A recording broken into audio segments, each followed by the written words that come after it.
Cool. You know, This one can I'm just gonna go live for a second.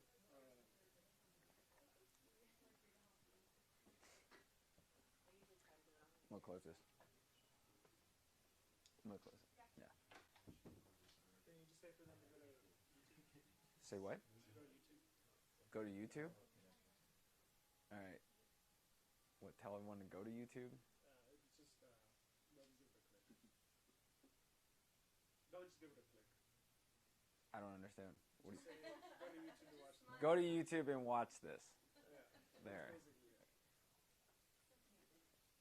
You can tell that I had to do one or two takes most of the time for everything because like I just don't understand, and so whenever people like give me like a script, I always screw it up just because I'm just like I don't normally work that way. But we shot a couple of videos a while ago. I think we did 5 takes, right? And the best one, Aaron walked in on. So we had to start over again. But it's all right, though. It changed every time. And then the first time, he was like, just do what you did the first time. I was like, I don't remember. But welcome. Good to see everyone again. I'm glad to see everyone's having a good week so far. Welcome for newcomers. We have food over there. Walter, our good friend Walter, just walked in right next to him. He'll show you where you can get the food. But have a seat, Walter. The food is sponsored by Prep to Your Door, Zero Waste Company. They are friends of ours because we, not go for it. They believe in the same thing we believe is that you should nourish the body. And today's topic is very much one that hits close to home for most people. The gut is usually an issue when it comes to most people's health. And at Lunch and Learn, we talk about the gut all the time. It's not just something we talk about on Fridays. But whenever we talk about the gut, we talk about it as a way of looking at the body as a whole. The digestive tract is often underdiagnosed. It's often underlooked. It's a way to look at the body and say, well, you know, how healthy is a person? And I hate to say it at lunchtime, but your bathroom habits will define how healthy you are. And you should be going on a consistent basis. And for most people, when it comes to the digestive tract, they're maybe not wanting to talk about it.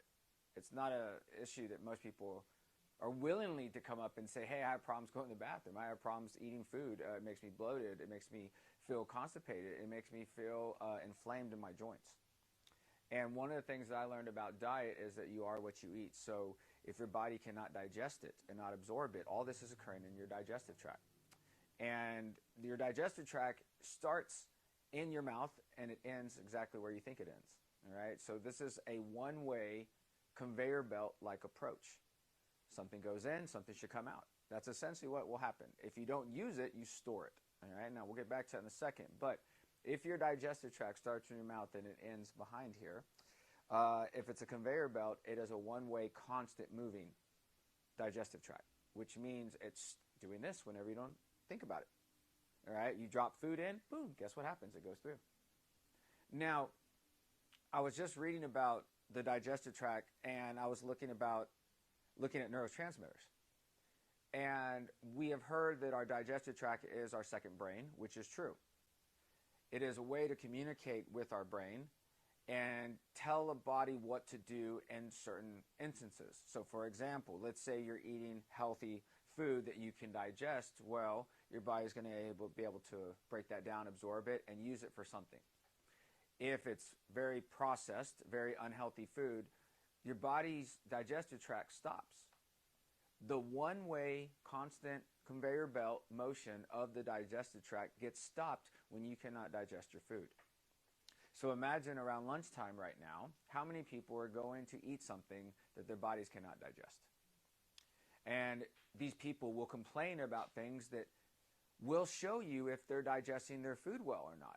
Now, for most people, they don't really understand what it is of indigestion. If you look at indigestion, what could that look like? Could it look like burping? Could it be gas? Could it be farting? Right? Flatulence is a very good indication that you're not digesting something very well. If you think about indigestion, could it be maybe 30 minutes after a meal you're bloated? Maybe 30 minutes after a meal you have pain around your midsection. Some people are tired after a meal. Now, these things all mean something because even you being tired after lunch is a big indication that your digestive tract is off. It's really interesting because I would still look at every single health issue in the body as being related to whether you're in inflammatory mode or non-inflammatory mode. The digestive tract is no exception. If you're in inflammatory mode, your digestive tract will tell you. You will be bloated. You will have indigestion. You will not go to the bathroom. Now, it's up to you whether or not you will listen to your digestive tract. Because I can tell you right now, if you go to most doctors and trained in allopathic medicine, they will not know how to address digestive issues. And it's unfortunate because it's part of our immune system. It's part of our detox pathways. It's part of our nutrient absorption. It's part of our brain. And you go to a doctor and say, I have indigestion, I have heartburn, I have acid reflux. You go to this doctor and they try to treat this. They try to keep it from coming back up again. That's your body's way of saying, we don't agree with this. Now, going back to indigestion, how many times have you seen a commercial in the last 30 years for Tums? Right? Everyone knows this as a staple in their medicine cabinet. Tums will help indigestion, a sign of digestive problems. And we normalized this 30 years ago, especially when I was growing up, to say, hey, if you have heartburn, just take a pill for it. You have acid reflux, just take a pill for it and make sure that acid doesn't come up to where it shouldn't be going. Well, let's think about that for a second. Where's the acid coming from? It's coming from the stomach. Your stomach has acid, and one of the few places in the body that should be acidic. All right? You live in alkalinity. Disease thrives in acidity. All right? So you only have a few places where you have acid, and stomach is one of it. It's very acidic in there because it has to break down and emulsify all your food. And your stomach is an organ just like anything else. So if it's working overtime to break down a lot of food, it has to make a lot of acid in order to break this food down, hence an overproduction of acid. And let's say on top of it, your body is telling you stuff you're not listening. It's saying, hey, stop eating the buffet. Stop eating the drive-through. I'm going to cough it back up because it is not going in the one-way direction it should. So what happens? Boom. And these people will say, oh, that burned. Yeah, guess what? Acid went into your throat. That's what acid reflux is. It should not go into your throat. But instead of saying, hey, we need to fix the problem by not eating that stuff anymore, we say, hey, take a pill for that. And 20 years of acid reflux goes by, and all of a sudden this patient goes into the doctor's office again and says, you know what, it hurts over here now. All right, now we've gone through here. We're over here now, right? That's what food does. Stomach, now liver. Indigestion problems look like someone who eats a meal 30 minutes later, they have pain right here. You can ask them, where's your pain? They're like, it hurts right here every time. And you know it too, like, yeah, right here. Well, I think liver. Most people think gallbladder. Same deal. Gallbladder's attached to liver. Now, imagine this person had acid reflux. Do you think they may have gallbladder issues? Yeah, we might think that. Why? Because, well, indigestion. Okay, well, let's say that fast food burger was not properly broken down in the stomach, which is very possible. Very possible. I've seen cameras that go into the stomach along with ramen noodles and Gatorade, and those noodles were not broken down at all. They were still in the stomach, and you could see it there as it was traveling through the digestive tract. It was not being broken down, and these are just noodles, or whatever they're made of. So let's say it's a processed burger with processed oils, processed fat, processed bread, processed cheese. Doesn't make it completely broken down through the stomach, so it gets here to the liver. Now, the liver makes bile, all right? Now, bile is very important because it's another acid, bile acid, right? And when you make this, it comes from the liver, and it's stored in the gallbladder. Now, here's what's fascinating. Imagine the person eats, acid reflux didn't tell them to stop eating, so they eat some more, and all of a sudden, 30 minutes later, it made it to here, unbroken down. The burger made it to here, and it still looks like a burger. The liver's like, what the hell is this? It looks fatty in nature. It's kind of proteinish, whatever. Let's throw some bile at it. Boom. But what happens is they release bile at this point. It comes from the gallbladder. Remember, the gallbladder stores the bile. Bile breaks down fat. That's what its purpose is. Bile breaks down fat. So imagine bile breaks down this fat, emulsifies it, and then guess what? Bile takes this food, and then eventually you will flush it out of your system. Now imagine this person has gallstones, which would be very painful around here anytime they eat a fatty meal. Because when they eat that meal, the gallstones that are basically calcified stones in the gallbladder duct does not allow the gallbladder acid to come out, which means the food from the fast food burger never gets broken down. Again, checkpoint 2 missed. So now this fatty fast food burger is coming through the intestinal tract. All right? Now, let me tell you something about the digestive tract. When it comes to the intestines, the small intestines and the large intestines, they're two separate organs. I don't want you to think it was the same thing. However, we'll refer to most of it as the whole digestive tract. That's not completely true. Small intestinal tract, I forget how long you would turn out to be if it was stretched out. I mean, you could wrap it around, 26 miles or some ridiculous number like that if you take the small intestines and wrap out, and then the large is the same way. It's ridiculously long. But when the food gets to the large intestines, game over. Like, it should be poop already. There's no toxins left in this burger. You have seeped and siphoned all the nutrients and tried to break it down, because once again, your digestive tract is only trying to get nutrients out of whatever it is you eat. Because guess what? Your body's a car, and it needs nutrients in order to function. And if you don't get the right nutrients from your fast food burger, your body will say, we're going to try our hardest to break down this burger and get any type of nutrient out of it in order for you to make neurotransmitters, to make hormones, to make antioxidants, to fight off stress. That's essentially why we eat. If you eat too much food, it slows you down because you stuff it into your body and you can't get rid of it. If you don't eat enough, your metabolism goes through the roof and you break down stored reserves. Okay? But by the time all this food has been processed or unprocessed and it gets through the colon, it should be poop. And there should be no vitamins in it left. There should be no nutrients in it left. You've taken the water out of it, right? And then it's gone. Well, guess what? Imagine that burger travels that whole way through, all the way to the end, and it's sitting there in your colon. I think I read a statistic like 20 years ago.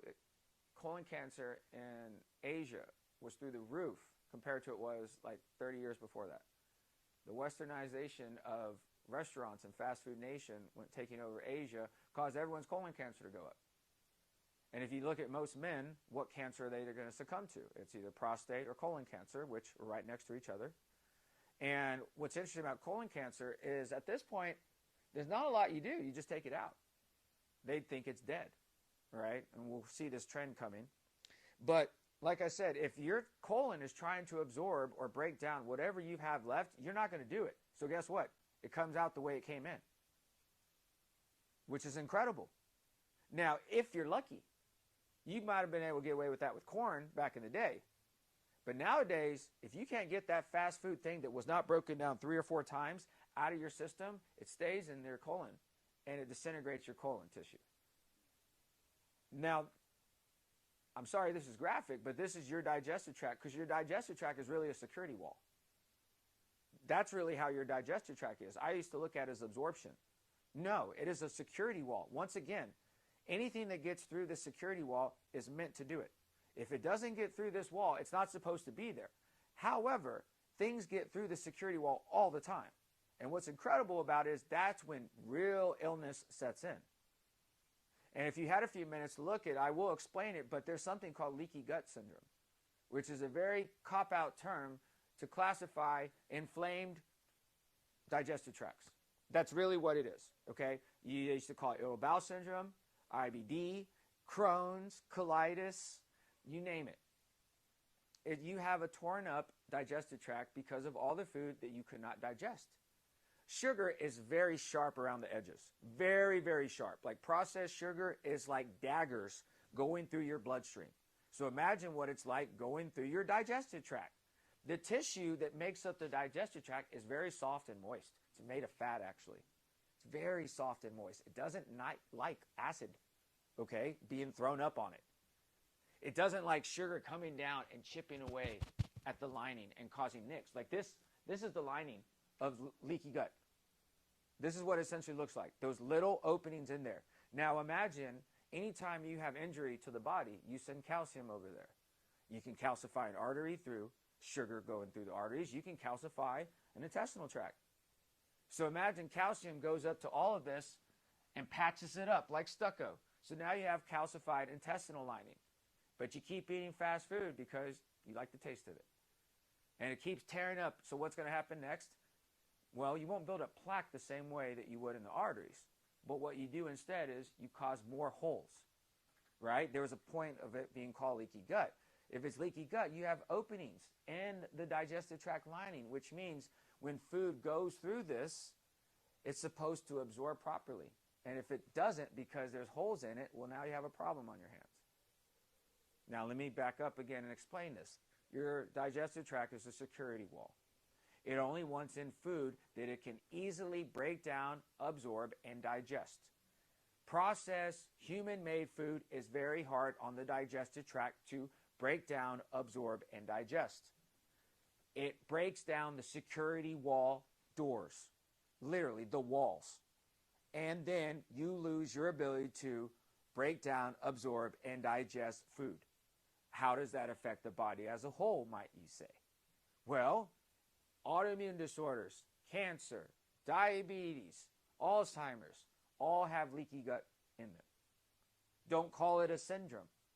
Call it the fact that you're creating this issue. This is an autoimmune issue. Why? It was self-created. You created the holes in your leaky gut, and you probably never patched them up until recently. And this happens because this is how it will present. No one comes in here and says, I can't poop all the time. They never lead with that. They say, I can't lose weight. They say, I'm tired all the time. I am not happy all the time. That's how they present. Leaky gut affects every single thing in the body because, once again, you have to absorb everything in your body. Medications, supplements, alcohol, processed food. That's all stress on the body. And your digestive tract only can take so much. And if you knock it out, literally, processed fast food is like basically having a dagger chipping away at the lining and causing openings. Now, when that food goes through those openings, it doesn't get absorbed properly. It will basically come out the other side, which is the blood, right? Because it's going through the gut, it gets absorbed and shunted into the blood. And now an unprocessed fast food burger is floating around in bits in your blood. And it looks just like it was going in. This is now the problem. Remember, if you could poop this out, this is great. But like I said, security wall, the doors are locked. It's in now. Okay, what does unprocessed hamburger look like in the body? Over 30 years. You can't really get rid of this stuff. McDonald's is going to be floating around in your body 30 years after you eat it. Why? Because it won't rot. I have Chick-fil-A fries right now in my cupboard at home since June of this past year, and it hasn't rotted one bit. Okay? Will that burger rot at all? Now, once again, if it's still floating in my bloodstream, that's only for a little bit. You can't just have a bunch of processed fast food burger just sitting in my bloodstream. That forms plaque, right? We got to get it out of the bloodstream. Where do we put it? The liver. Your digestive tract involves the liver on many different ways. When people talk about leaky gut, they always forget that the liver is the thing that's probably going to help the leaky gut the most. If you stuff your liver full of fast food burgers, your liver becomes fatty. All right? Your digestive tract, the security wall, was trying to keep the fast food burger out, but because you had too many holes in it, it seeped through, and now it's a very old chunk-looking thing. Like when you start eating, it looks exactly the same, and then that gets taken to the liver. And the liver stores it forever because it doesn't know what to do with it. It had a chance to go through the digestive tract security wall, and you didn't do anything about it. You couldn't break it down. You were like chipping away at it, kicking it, blowing up with dynamite. You couldn't do anything with it because it's not rotting. Remember, food's supposed to rot? So imagine it's not rotting in your body. It's just staying there. And then your body's like, well, let's just put in the liver, put it under the rug, and just forget about it. That's what it does. So the liver's like, great. Now what? You're going to put more in? Well, it's going more. Liver, calcified liver now, calcified gallbladder. Remember, anytime you have an injury, calcium goes over there. Calcium stones, gallbladder stones, same thing. All right? All backed up now. Now the person has fatty liver, leaky gut. Guess how their health is? You want to name it? Heart disease, bad cholesterol, bad glucose, thyroid disorder, right? They're sick all the time. They're bloated. Yeah. And they want to lose weight. And I'm like, wait a second. Your metabolism is off. That one-way track is off. It's stopped. And it's stuffing stuff in your body that doesn't belong there. What's incredible is this is almost like autoimmune disorder as the finest. You can make the case this is Hashimoto's. Hashimoto's autoimmune disorder looks like you don't know what you're doing with your own body. That's really what it comes down to. Because when you keep stuff in your body that doesn't belong, your body turns on itself. If you have McDonald's fast food burgers floating around in your liver, in your bloodstream, in your brain, in your fat, for 30 years, your body says, screw it, we're cleaning house today. You ever gone spring cleaning? Your body's like, okay, it's been sitting there for 30 years. I know it's not getting up and leaving. We're kicking it out. It goes and tries to get it. Guess what? It can't get through. That thing is melted into your liver now. It's calcified. You ever heard of fatty liver disease? Cirrhosis of the liver means that your calcium now, you calcified your liver. And you're not an alcoholic. Now, this is incredible because if you can't get all this stuff out, it stays in your body. It blows you up. The reason they can't lose weight, we're starting to see the connections. But here's what's fascinating. We haven't gotten to the brain yet. Okay? Let's say that your digestive tract is your nervous system, which means I can tell if you're stressed or not and you're handling it well. You know why? I ask you if you go to the bathroom. If you are too stressed to the max, you will not poop or pee. Don't believe me? What happens when you die? What's the first thing that happens? Boom. Why? You go into parasympathetic mode because you can't get more relaxed than being dead. Right? And then what happens? Rigor mortis, right? Now, what's incredible about it is on the opposite end. If you are tight as can be, think about it. It literally say you're so tight back there, you could squeeze a quarter, and squeeze a coal and turn a diamond out of it, right? Literally, a sphincter goes like this. And guess what? Nothing's coming out. That's stress. That's you driving across town in rush hour traffic. That's you trying to answer an email. That's you frustrated about something that's going on. And so what happens is you don't even have a chance to go to the bathroom because you're too stressed about it. Imagine your morning routine. What's the first thing you should do in the morning is go to the bathroom. You've been sleeping all night. That's your one time to detox your brain. And when you poop and pee first thing in the morning, you're getting rid of all the stuff that you need out of your system. But if you're running late, you can't think